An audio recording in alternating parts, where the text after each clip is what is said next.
রাতুলের বদলে এবার কুসুমকে বিয়ে করতে যাচ্ছে আয়ুষ্মান।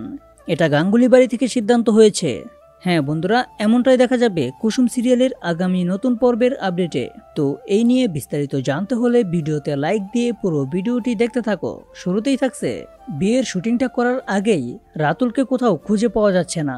ঠিক ওই জন্য শুটিংটা আসলে কাকে দিয়ে করাবে। এদিকে মাকে তো আয়ুষ্মান কথা দিয়েছিল যে রাতুলকে দিয়ে এই শুটিংটা করাবে, কিন্তু সে তো এখন কোনো উপায়ই পাচ্ছে না।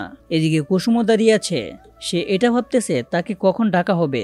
এদিকে মীনাক্ষীও কুসুমের কাছে আসে, আর মীনাক্ষী আসতেই কুসুম বলতে থাকে ছোট সাহেব কি এখন আমাকে বাইরে যেতে বলেছে।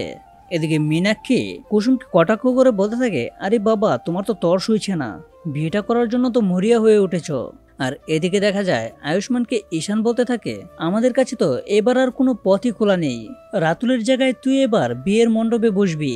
আয়ুষ্মান তখন এই কথা শুনে অনেকটা অবাক হয়ে যায়। তারপরে দেখা যায় আয়ুষ্মান সিদ্ধান্ত নিয়েই ফেলে, সেই বসতে চলেছে কুসুমের পাশে, মানে কুসুমকে বিয়ে করার জন্য। তো বন্ধুরা, এই নিয়ে তোমাদের মূল্যবান মতামতগুলো কমেন্ট করো, আর এরকম নিত্য নতুন সিরিয়ালের আপডেট পেতে এখনই চ্যানেলটা সাবস্ক্রাইব করো।